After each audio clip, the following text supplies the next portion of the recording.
नमस्कार दोस्तों। अगर आधी रात को ठीक 1:47 पर कोई आपके दरवाजे पर दस्तक दे और बाहर खड़ा इंसान 2 साल पहले मर चुका हो, तो क्या आप दरवाजा खोलेंगे? लखनऊ से 40 किलोमीटर दूर एक सुनसान कस्बे में हर साल 12 जनवरी की रात कोई रात का मेहमान पनाह मांगने आता है, लेकिन वो इंसान नहीं है।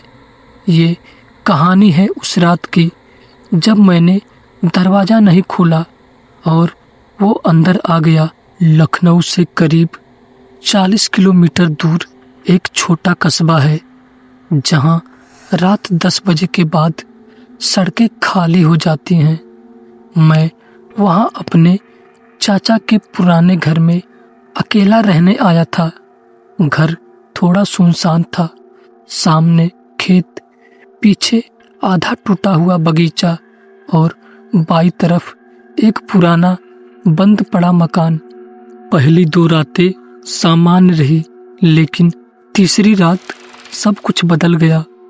उस दिन करीब रात 1:45 पर मेरी नींद अचानक खुल गई। कारण समझ नहीं आया, ना कोई बुरा सपना, ना कोई आवाज। मैंने पानी पिया, हल्की सी ठक ठक की आवाज आई। ऐसा लगा जैसे कोई मुख्य दरवाजे पर धीरे धीरे दस्तक दे रहा हो। मैंने घड़ी देखी, 1:47। इस समय कौन आ सकता है? पहले सोचा भरम होगा, लेकिन फिर वही आवाज, इस बार थोड़ी साफ। दिल की धड़कन तेज हो गई। मैंने मोबाइल उठाया, टॉर्च ऑन की और धीरे धीरे दरवाजे की तरफ बढ़ा। दरवाजे के पास पहुंचकर पूछा, कौन है? कुछ सेकंड सन्नाटा, फिर बहुत धीमी आवाज में जवाब आया, दरवाजा खोलिए, रास्ता भटक गया हूँ। आवाज किसी अधेड़ आदमी की लग रही थी। मैंने दरवाजे की छोटी सी जाली से बाहर झांका। अंधेरे में एक आदमी खड़ा था, सफेद कुर्ता, झुका हुआ सिर, चेहरा साफ नहीं दिख रहा था। मैंने पूछा, आप कौन हैं? यहाँ कैसे? उसने सिर थोड़ा उठाया, लेकिन चेहरा अब भी परछाई में था। वो बोला, बस रात काटनी है, सुबह चला जाऊंगा। उसकी आवाज अजीब थी, जैसे बहुत दूर से आ रही हो या गले में कुछ अटका हो। मुझे अजीब सा डर महसूस हुआ। मैंने झूठ बोला, घर में और लोग हैं, मैं अकेला नहीं हूँ। कुछ सेकंड खामोशी रही, फिर वो आदमी धीरे से बोला, मुझे पता है तुम अकेले हो। मेरे हाथ से मोबाइल लगभग गिर गया। मैंने तुरंत दरवाजे से पीछे हटकर लाइट बंद कर दी। कुछ मिनट तक कोई आवाज नहीं आई। करीब 5 मिनट बाद हिम्मत करके फिर जाली से झांका। वो आदमी वहाँ नहीं था, सड़क खाली थी। मैंने राहत की सांस ली, लेकिन जैसे ही मुड़ा, पीछे वाले कमरे की खिड़की से वही सफेद कुर्ता अंदर झांकता हुआ दिखाई दिया। और इस बार उसका चेहरा साफ था, लेकिन वो चेहरा इंसान का नहीं था। मेरी सांस अटक गई। खिड़की के बाहर जो चेहरा था वो इंसान जैसा तो था, लेकिन कुछ गलत था। आंखें बिल्कुल स्थिर, पलकें झपक ही नहीं रही थी, होठ हल्के खुले, जैसे कुछ कहना चाहता हो। मैं पीछे हट गया।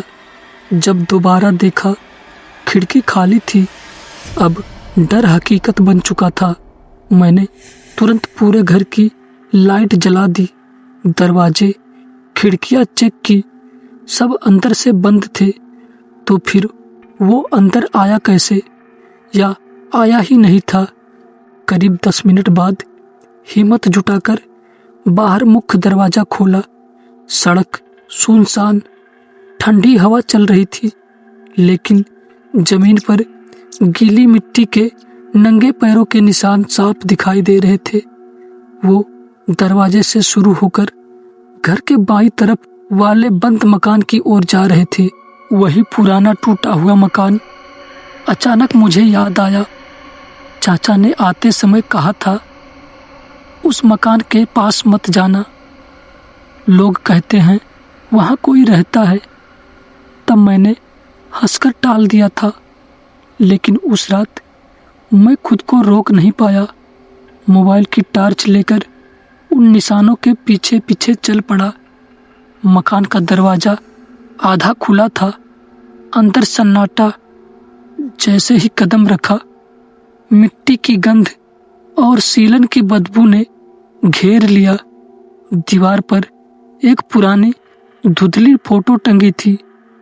मैंने टॉर्च पास ले जाकर देखा।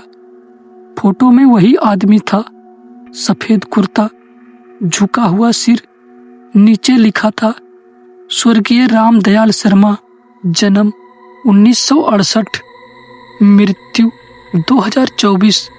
मेरे पैरों तले जमीन खिसक गई।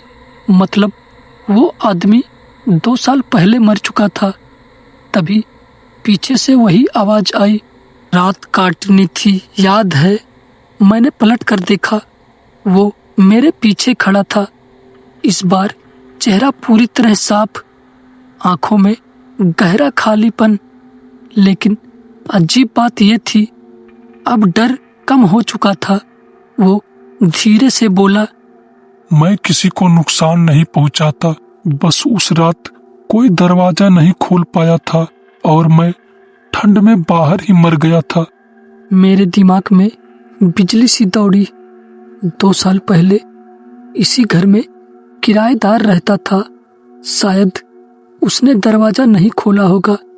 वो आदमी बस हर साल उसी तारीख को आता है, किसी से एक रात की पनाह मांगने। मैंने कांपते हुए कहा, अंदर आ जाइए। उसने हल्की सी मुस्कान दी और अगले ही पल वो हवा में धुंध की तरह घुल गया। अचानक मोबाइल की स्क्रीन पर तारीख चमकी, 12 जनवरी। नीचे नोटिफिकेशन आया, आज की तारीख में 2 साल पहले ठंड से एक अज्ञात व्यक्ति की मृत्यु। मैंने दरवाजा बंद किया।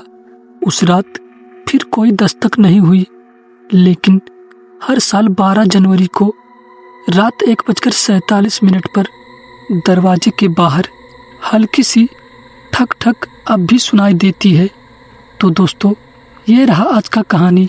दोस्तों, ये कहानी आपको कैसी लगी कमेंट करके ज़रूर बताइएगा। और अगर ये कहानी आपको अच्छी लगी तो हमारे वीडियो को लाइक और हमारे चैनल को सब्सक्राइब जरूर कर लीजिएगा। तो दोस्तों, मिलेंगे कल किसी और खौफनाक हॉरर स्टोरी के साथ। तब तक के लिए शुभ रात्रि दोस्तों।